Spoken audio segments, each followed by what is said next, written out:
Whether it's emergent or only preventative, everyone needs medical care at some point in their life. In the ever-changing world of healthcare, we work as a team of highly trained clinicians to care for you and your loved ones.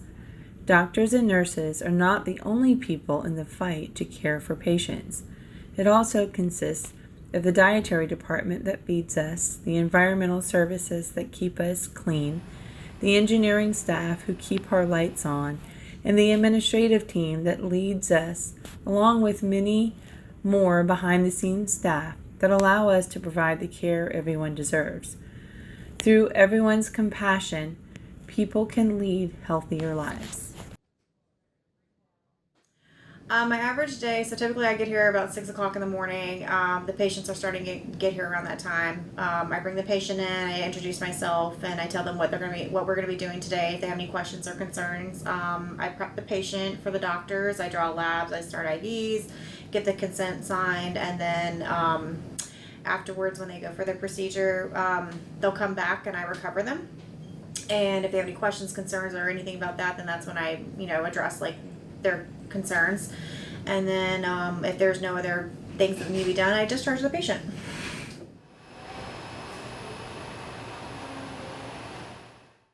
I start seeing people, and it's really just what that individual patient needs from me at that time. Sometimes it's very little, and sometimes it's more involved, so I spend more time with it. So every day is different.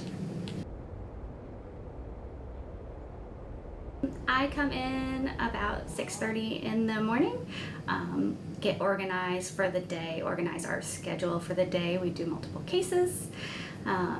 We do a variety of different things in the electrophysiology lab, anything from a device implant to an ablation, which can take from 20 minutes to 3 hours. So it really varies day to day for us. Our typical day is 12 hours. And we leave about 7 o'clock. So this is actually my second career choice. I was originally a criminal justice major. Medicine was my second love. I had no idea what nurses really did. I mean, honestly, I thought they brought pills and warm blankets to people, and that was the extent of it. I really didn't appreciate the field at all. So starting in the emergency room as a registration tech, I changed my career path to first get my CNA license just to feel it out a little more, and then I just kept going with it.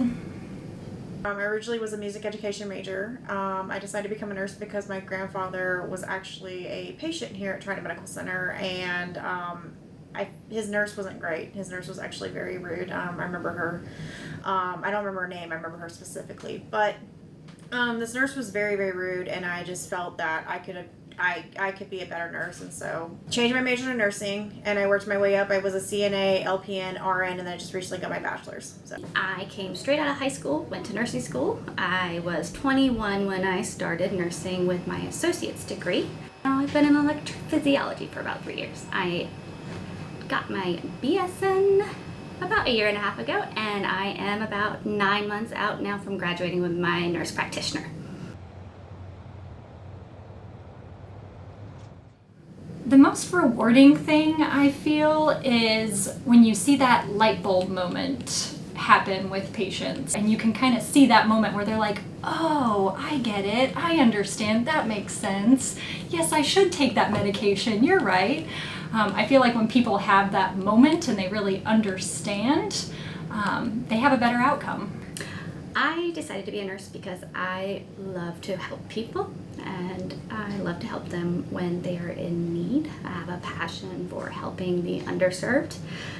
I love patient interaction. I love talking to patients and hearing their stories, and then a lot of the patients, when they come in, they're anxious.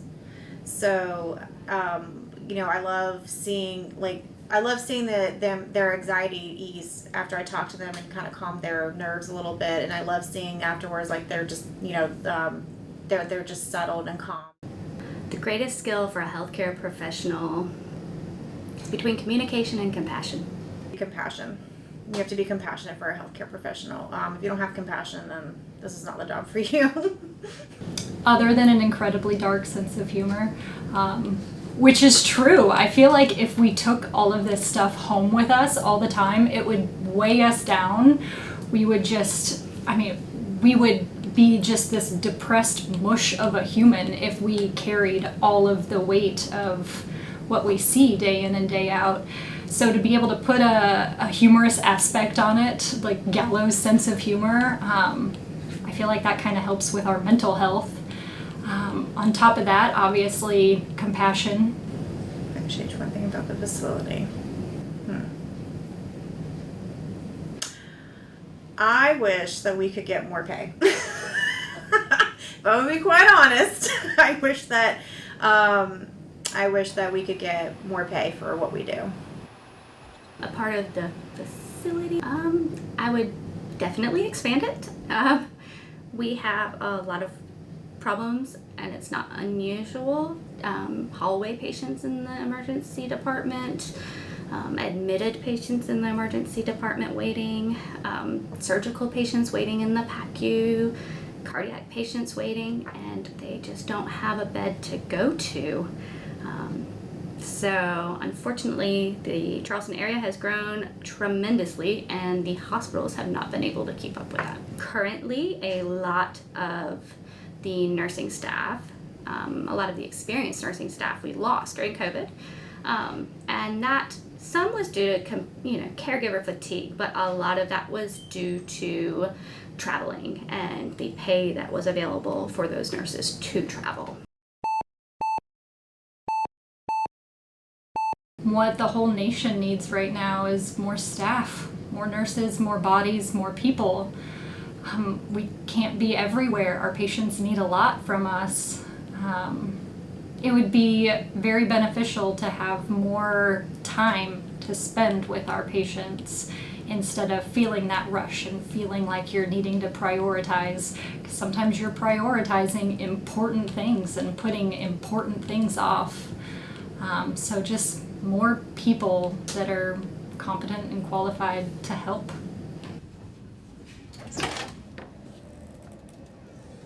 Actually, I don't think there's one position that's actually more important than others.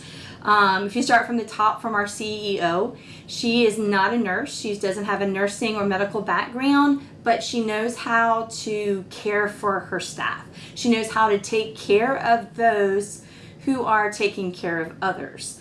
And then you have everyone from the financial, the CFO, who helps us get all the equipment and all the supplies we need and understands the needs of, again, those who are taking care of patients.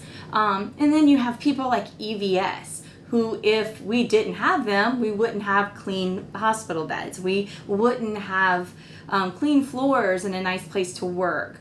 And then you have your nurses, of course, and your respiratory therapists who are taking care of the patients, but everybody around us takes care of us. So it is a huge team that takes care of that one patient, from housekeeping to dietary to engineering, who make sure we have lights.